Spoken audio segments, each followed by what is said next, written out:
Hello, hello, moi c'est Chloé, bienvenue sur ma chaîne. Je vous souhaite une belle et heureuse année et que Dieu vous garde dans tout ce que vous entreprenez. Nous avons auprès de lui cette assurance que si nous demandons quelque chose selon sa volonté, il nous écoute. 1 Jean 5, verset 14. Pour ce début d'année, j'avais envie de vous faire une vidéo essentielle et simple pour bien démarrer la fameuse méthode des enveloppes budget sans prise de tête. Donc mon but, c'est de vous donner les bases pour que vous puissiez commencer sereinement. Avant d'entrer dans le vif du sujet, je vous invite à consulter 2 ressources complémentaires. Donc la première, c'est le guide en 9 étapes que j'ai fait sur ma chaîne. Je vous la mettrai dans le petit i et de toute façon, elle sera dans la description. Et je vous ai aussi fait un article bien plus détaillé, comme beaucoup d'autres d'ailleurs, sur mon blog. Je publie toutes les semaines, donc c'est là qu'il y a le plus de contenu. N'hésitez pas à y faire un tour. Alors, c'est parti.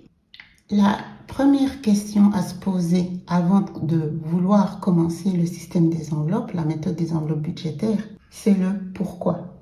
Pourquoi est-ce que je souhaite ou ressens le besoin de commencer la méthode des enveloppes budgétaires? Le pourquoi est fondamental et je vais vous donner plusieurs exemples. J'aimerais partir en vacances où j'ai un grand projet et j'ai besoin de mettre de côté temps et j'y arrive pas. Ça, c'est la première réponse du pourquoi, mais il faut aller plus en profondeur. Qu'est-ce qui fait que vous n'arrivez pas à atteindre cet objectif? Qu'est-ce qui fait que votre épargne, elle est toujours en fluctuation? Ça, c'est là qu'il faut venir creuser. Qu'est-ce qui se passe dans votre moi pour que vous n'arriviez pas à atteindre l'objectif que vous êtes fixé? Si la réponse au pourquoi, c'est j'ai des dettes. Là aussi, ça suffit pas. Il faut se demander, il faut aller plus en profondeur et pourquoi vous avez des dettes? Quelles sont les décisions, les circonstances qui vous ont impacté et qui ont donner l'impression, ou parfois on n'a pas le choix, donc de prendre la décision de faire des crédits et de s'endetter. Et c'est dans cette compréhension-là d'aller vraiment creuser le pourquoi. C'est ce que je fais avec mes clients dans mes accompagnements budgétaires. Et c'est pas toujours facile, mais c'est important parce que là, on va dans l'émotionnel. Mais c'est que comme ça qu'on peut vraiment aller au profond de soi, comprendre notre relation avec l'argent, nos réactions et notre comportement au quotidien, qui impacte justement sur notre gestion budgétaire. Pour celles qui ont des problèmes à épargner ou qui n'arrivent de toute façon pas à épargner, là aussi, c'est quelles dépenses? Est-ce que c'est lié à des achats impulsifs? Est-ce que c'est lié à une non-connaissance d'une bonne planification? Est-ce que c'est aussi lié à une sorte de mauvaise relation avec l'argent et le fait de ne pas prendre cela comme important et ne pas mettre le nez dans ses factures, ne pas faire le suivi, être détaché. Et du coup, on n'est pas du tout dans le contrôle. Mais ça, c'est aussi de nouveau lié à des émotions. Et il faut aller chercher pourquoi on ne donne pas autant d'importance à cela. L'argent, c'est pas un péché. C'est l'amour de l'argent qui est un péché.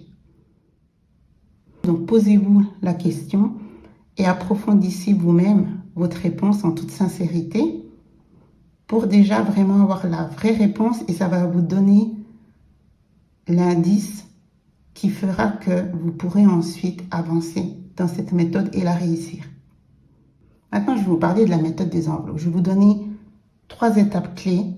Là, on va à l'essentiel dans cette vidéo.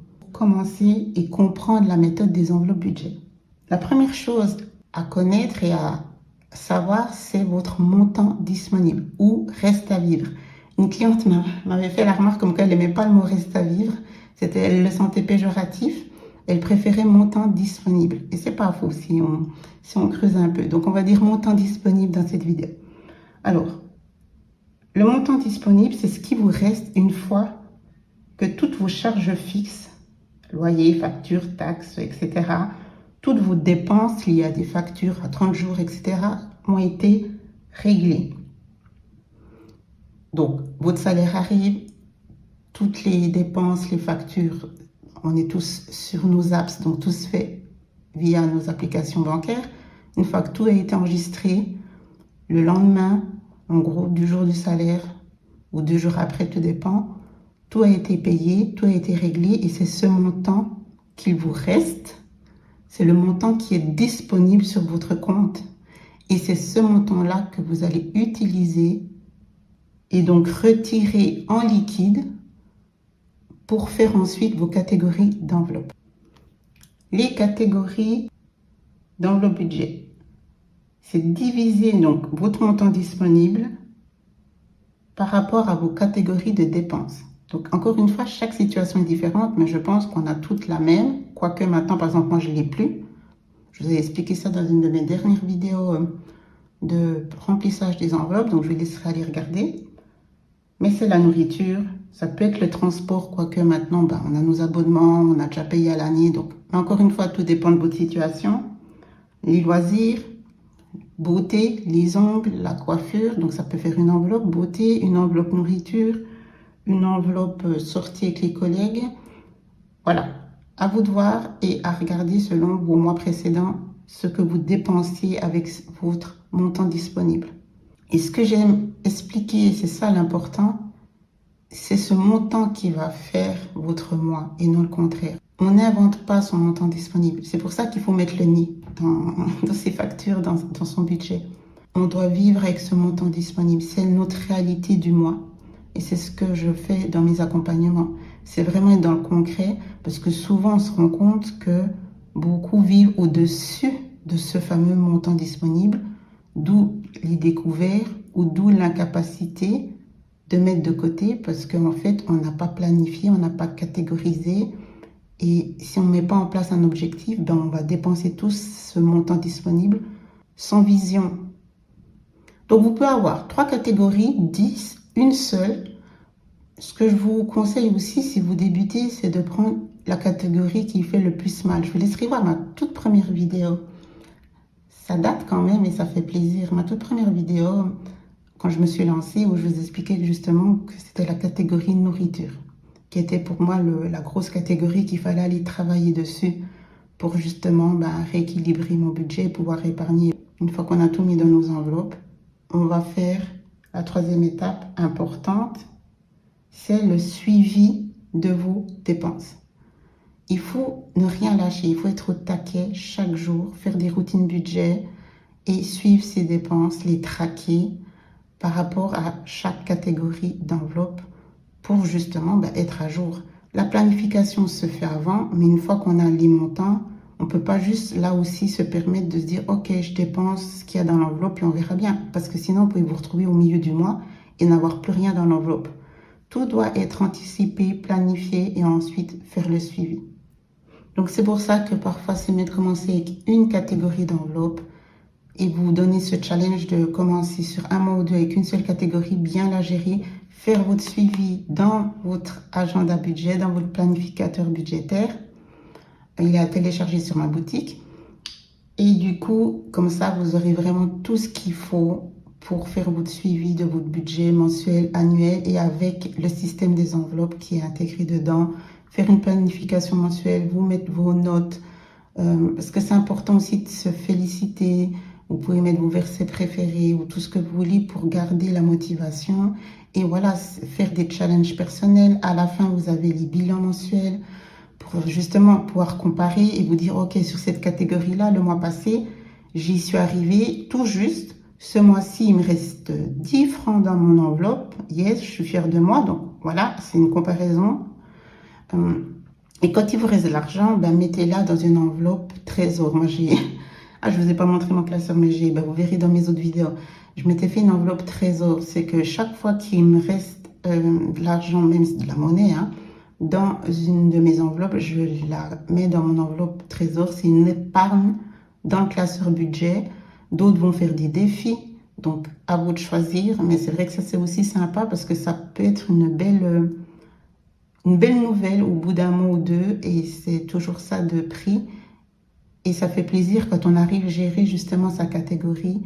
On réalise vraiment tous les progrès qu'on fait. Et maintenant, je vais finir cette vidéo avec 4 astuces bonus pour que vous puissiez réussir la méthode des enveloppes et vous lancer sans plus attendre. La première astuce et conseil, c'est de ne pas faire l'autruche. Je dis toujours ce terme, d'être sincère avec vous-même, mais avec votre situation. Et c'est pas toujours simple. Je le répète, il faut mettre le nez et il faut accepter la réalité et pas juste donner des chiffres aléatoires. Quand je creuse avec mes clientes, au début, c'est oui, je gagne tant, il me reste, je vis avec tant. Et à un moment donné, je dis non, mais dis-moi les chiffres, donne-moi les montants. Tu as combien là au jour où on se parle? Tu as combien sur ton compte? Regarde sur ton app, c'est pas je pense. Et là, tout de suite, il y a un petit ah oui, parce que parfois on pense sincèrement qu'il nous reste tant une fois qu'on a tout payé, puisqu'on paye sur nos apps, et que si on n'est pas dans un suivi, on va commencer à grignoter, à dépenser sur notre montant disponible, quand il est encore sur l'application, hein, là on n'est encore pas dans le système, sans même aller regarder combien il nous restait en fait à vivre. Donc si vous êtes détaché de votre situation budgétaire, ça ne fonctionnera pas. Donc il n'y a pas de honte, n'oubliez pas, ça va aller. Il faut vraiment être dans la bienveillance pour vous-même et vraiment vous dire, ok, cette situation-là, ça ne reflète pas qui je suis. C'est une question de planification, de reprise de contrôle. Et rien que le fait de vouloir commencer la méthode, vous êtes déjà sur la bonne voie de, ok, j'assume ma situation, mais j'ai envie de l'améliorer. Car on sait bien que les problèmes d'argent, ou même quand on n'a pas de soucis, mais qu'on veut atteindre des objectifs et qu'on n'y arrive pas, ça peut peser, ça peut même créer du stress. C'est anxiogène, c'est vraiment un mal-être. C'est comme un poison en fait. Et il y a un remède à ça. La deuxième astuce, c'est de planifier votre budget. Je le dis tout le temps sur mes autres posts, mais c'est vrai sur mes autres réseaux. La planification, c'est la clé. Et c'est le cas dans d'autres domaines. Mais franchement, je l'ai vu. C'est pour ça que j'avais créé mes premiers budgets planners directs. J'avais envie d'avoir un outil simple et efficace. Et mon agenda budget, c'est le dernier, c'est le plus complet. Vous avez aussi sur mon site une feuille de budget gratuite à télécharger. Et comme ça, après, vous allez aussi recevoir des conseils et des codes promo via ma newsletter. Donc, vraiment avoir une feuille et plus, c'est quand même mieux. Mais pour faire le suivi vraiment de qualité, il faut faire un suivi détaillé, pouvoir noter ses factures quand on les reçoit. Donc, une fois que le mois a commencé, dès que vous recevez votre courrier, ouvrez-le. Ne laissez pas s'entasser et venez noter directement dans mon agenda budget les factures à payer. Vous pouvez après directement commencer de faire la feuille budget prévisionnel. Comme ça, au fil du mois, vous êtes déjà préparé pour le mois prochain. Et c'est cette anticipation, cette planification qui va vous donner beaucoup de sérénité, qui va vous donner de la clarté et qui va faire que vous allez pouvoir réussir votre suivi et votre système des enveloppes budgétaires.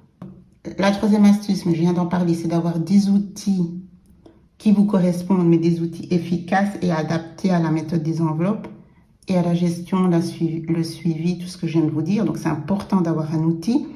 On ne peut pas suivre son budget si on n'a pas un outil, que ce soit sur l'ordinateur ou en papier. Moi, je suis adepte du papier parce que je pense que le fait de se détacher justement d'électronique, tout comme le système des enveloppes, on n'utilise plus les cartes puisqu'on est dans le cash, l'argent liquide, et cette réalité de toucher le billet, c'est aussi une réalité de noter, d'écrire. Ça prend un peu plus de temps. On note ses dépenses, on feuillette son journal. À titre personnel, tout comme pour l'organisation du quotidien, je trouve que ça a un impact, que on enregistre mieux et que ça reste mieux. Mais après, libre à vous. L'important, c'est de mettre en place un outil adapté pour que vous puissiez être en paix et être surtout efficace dans votre suivi budgétaire.